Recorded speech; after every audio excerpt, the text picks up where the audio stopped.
بس دو کیٹیگریز تھیں مکہ میں، یا تو بالکل ہی انکار کرنے والے لوگ تھے یا ماننے والے لوگ تھے۔ ہپوکریٹس یعنی منافقین نہیں تھے۔ مکہ میں آپ صلی اللہ علیہ وسلم 13 سال لوگوں کو اسلام کی طرف، ایک اللہ کی طرف بلاتے رہے۔ مکہ سینٹر پوائنٹ تھا بزنس کا، تو بہت جلد یہ نیوز سب طرف پھیل گئی کہ ایک شخص نے نبی ہونے کا دعویٰ کیا ہے۔ بہت سے لوگ اس بارے میں جاننے کے لیے مکہ آتے کہ اسلام کیا ہے۔ مدینے میں اس وقت 3 طرح کے لوگ تھے۔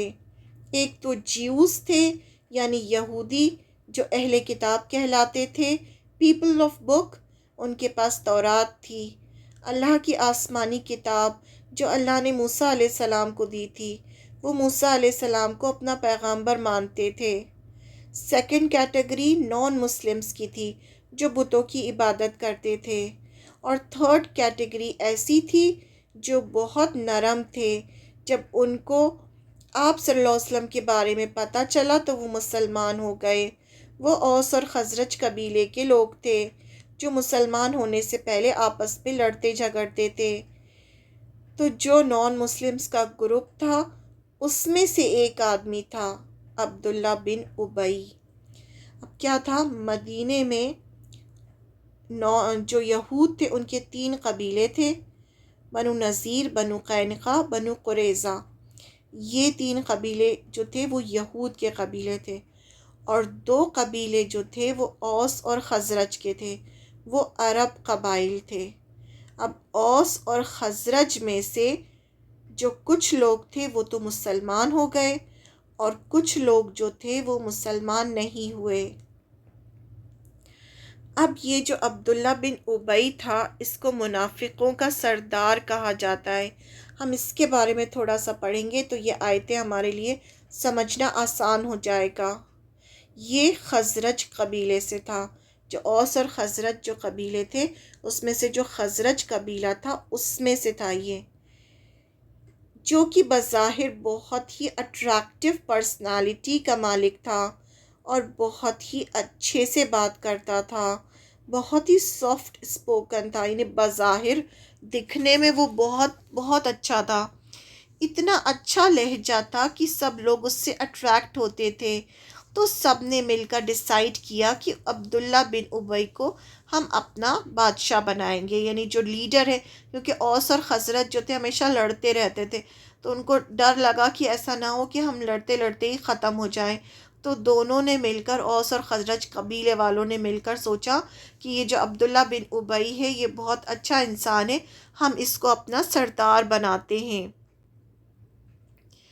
مدینے کا اس کو سردار بنائیں گے، اور جب بھی کوئی جھگڑا ہوگا تو ہم اس کے پاس جائیں گے فیصلے کے لیے۔ اس کے لیے تاج یعنی کراؤن بھی تیار ہو گیا تھا، کہا جاتا ہے مونگوں کا تاج جو پرلز ہوتے ہیں اس کا تاج بن رہا تھا اس کے لیے۔ اسی بیچ کچھ لوگ اوس اور خزرج قبیلے کے مکہ آئے، اور انہوں نے جب آپ صلی اللہ علیہ وسلم کی باتیں سنی تو وہ اسلام لے آئے۔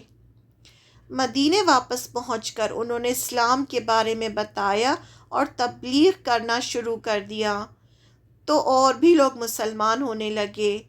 مکہ سے آپ صلی اللہ علیہ وسلم نے کچھ صحابہ، مصعب بن عمیر تھے، ان کو مدینہ پہنچایا اسلام کے ساتھ۔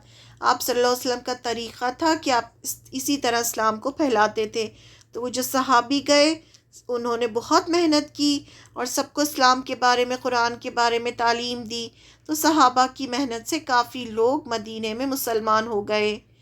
پھر وہ ایسے مسلمان ہوئے کہ انہوں نے آپ صلی اللہ علیہ وسلم کے پاس آ کر آپ سے بیعت لی، جو بیعت عقبہ تھی، یعنی آپ کے ساتھ قسم کھائی کہ آپ صلی اللہ علیہ وسلم کا ہر حال میں ساتھ دیں گے، یعنی آپ مکہ چھوڑ دیں، مکہ والے آپ کو اتنا پریشان کر رہے ہیں، آپ مدینے آئیں۔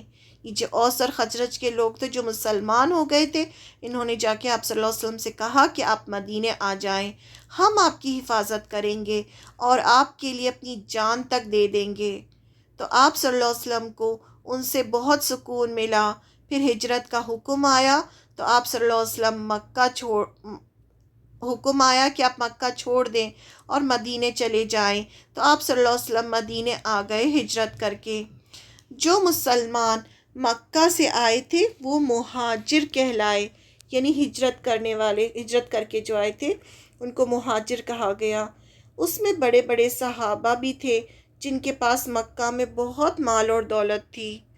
وہ اپنا سب کچھ، اپنا بزنس، اپنا گھر، ہر چیز چھوڑ کر دین کی خاطر مدینے آ گئے تھے تاکہ اپنا دین بچا سکیں، دین پر چل سکیں۔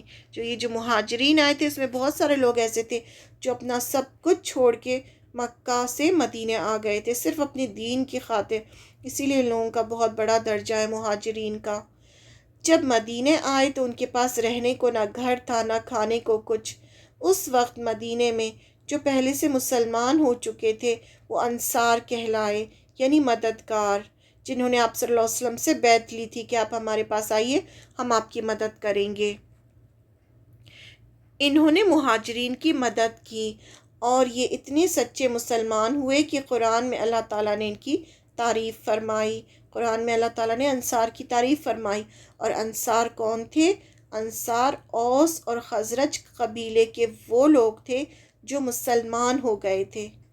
مدینے کی میجورٹی آپ کی طرف ہو گئی۔ جنگ بدر کی لڑائی کے بعد مسلمانوں کو فتح ملی جس سے مسلمانوں کا رعب بڑھا اور ایک چھوٹی سی ریاست مدینے میں قائم ہو گئی۔ عبداللہ بن ابی کو اس بات سے بہت تکلیف ہوئی کہ اس کو لیڈر ماننے کی بجائے سب نے آپ صلی اللہ علیہ وسلم کو اپنا لیڈر مانا، یعنی اس کو جو ہے وہ سردار اپنا بنانے ہی والے تھے، اس کے لیے تاج بھی بن گیا تھا۔ اور اسی بیچ آپ صلی اللہ علیہ وسلم ہجرت کر کے مکہ سے مدینے آ گئے۔ اب جب مدینے آئے تو بہت سارے لوگ جو تھے وہ سب آپ صلی اللہ علیہ وسلم کو اپنا لیڈر بنا لیا انہوں نے، اور سب ان کو ماننے لگے، تو اس کو سب نے چھوڑ دیا۔ اسے سمجھ میں نہیں آیا کہ کیا کرے، کہ ان سے جنگ بھی نہیں کر سکتا تھا کیونکہ آپ کے ساتھ بہت سے لوگ تھے اور اسی کے قبیلے کے لوگ تھے، مدینہ کے ہی لوگ تھے، تو کیسے جنگ کرتا؟ اپنے آپس کے لوگوں سے جنگ کرتا۔ اس نے پہلے تو لوگوں کو آپ صلی اللہ علیہ وسلم کے خلاف بھڑکانے کی کوشش کی۔ اس نے کیا کیا؟ مکہ کے جو مشرکین تھے ان سے بھی مل کر آپ صلی اللہ علیہ وسلم کے خلاف چالیں چلنے کی کوشش کی، لیکن جب دیکھا کہ کوئی فائدہ نہیں تو اس نے سوچا کہ ہم بھی بظاہر مسلمان ہو جاتے ہیں اور ان کے اندر شامل ہو کر ان سے بدلہ لیں گے۔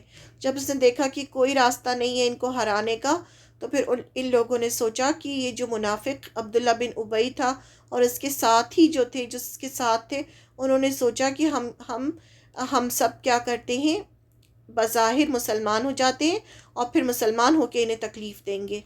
یہ گروپ منافقین کہلایا۔ منافقین یعنی ہپوکریٹس، اندر سے کچھ اور باہر سے کچھ، جن کے اندر نفاق ہوتا ہے۔ نفاق یعنی دل میں کچھ اور زبان پر کچھ اور۔ یہ بہت خطرناک چیز ہوتی ہے، جو انسان کے دل میں ہو وہی زبان پہ ہونا چاہیے۔ یعنی اگر آپ کو کسی سے مل کر خوشی نہیں ہوئی ہے تو زبان سے کبھی نہ کہیں کہ مجھے آپ سے مل کر خوشی ہوئی ہے، کیونکہ جب ہم کسی سے ملتے ہیں تو ہم اس سے کہتے ہیں ہمیں آپ سے مل کر بہت خوشی ہوئی، لیکن دل میں ہمیں خوشی نہیں ہو رہی ہوتی، تو پھر ایسے کیسز میں چپ رہنا چاہیے، خاموش رہنا چاہیے، لیکن زبان سے غلط بات نہیں کرنا چاہیے کہ دل میں کچھ ہو زبان پہ کچھ ہو، کیونکہ یہ جو ہوتی ہے منافقت ہوتی ہے اور یہ بہت خطرناک چیز ہوتی ہے اور اس کے لیے دردناک عذاب ہے۔ منافقین کے ریلیشن شپ مدینہ کے جیوز سے بھی بہت اچھے تھے۔ جو یہود کے جو قبائل تھے، بنو قینقاع، بنو نذیر، بنو قریظہ، ان سے بھی یہ لوگ بہت مل جل کر رہتے تھے۔ یہ جیوز کے پاس جاتے تو کہتے ہم تو تمہاری طرف ہیں، یعنی یہ ان کو جہاں فائدہ ملتا تھا وہاں پہنچ جاتے تھے، اور ان سے بھی یہود سے کہتے، ان سے بھی اچھے تعلقات بنا کے رکھے تھے انہوں نے، اور مشرکین مکہ سے بھی اچھے تعلقات بنا کے رکھے تھے منافقین نے۔ ان کے ریلیشن شپ مکہ کے مشرکین جو آپ صلی اللہ علیہ وسلم کے دشمن تھے، جنہوں نے مجبور کیا تھا کہ آپ مکہ چھوڑ دیں، ان سے بھی بہت اچھے تعلقات تھے۔ ان کی پالیسی تھی کہ سب سے اچھے سے بنا کر رکھنا، کسی سے بھی دشمنی نہیں کرنا، سب سے فائدہ حاصل کرنا۔ ان کے اندر دنیا کی محبت کوٹ کوٹ کر بھری ہوئی تھی۔ ان کو شک تھا کہ جو اسلام پیش کر رہا ہے، پتہ نہیں سچ ہے یا نہیں، پتہ نہیں قیامت آئے گی کہ نہیں آئے گی۔ دین میں شک تھا، اسلام میں ان کو شک تھا۔ دوسرا، ان کے اندر بہت زیادہ دنیا کی محبت تھی۔ تیسرا، یہ لوگ جھوٹ بولتے تھے۔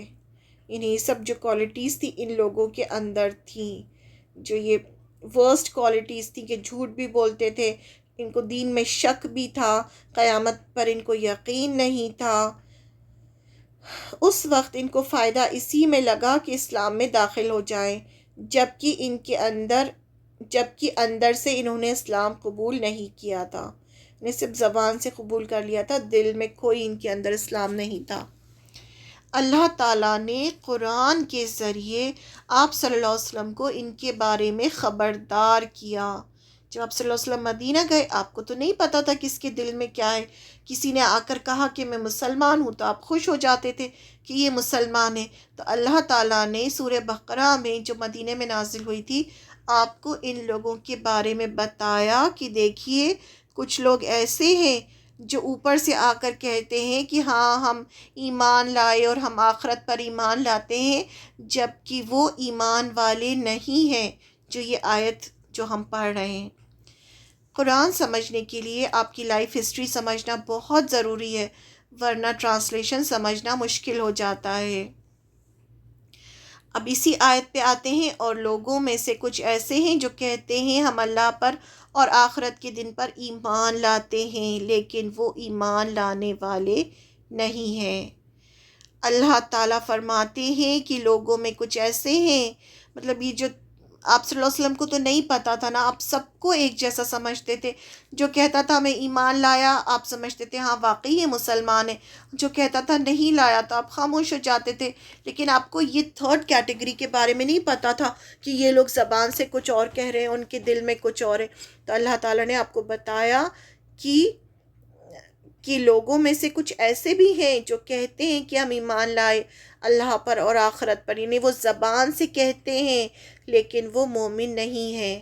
یعنی آپ صلی اللہ علیہ وسلم کو خبردار کیا جا رہا ہے کہ کچھ لوگ آ کر جھوٹ بولیں گے کہ ہم بھی مسلمان ہو گئے ہیں، ہم بھی اللہ کو مانتے ہیں اور آخرت کے دن کو مانتے ہیں، لیکن یہ لوگ جھوٹ بول رہے ہیں، اندر سے یہ لوگ ایمان نہیں لائے ہیں۔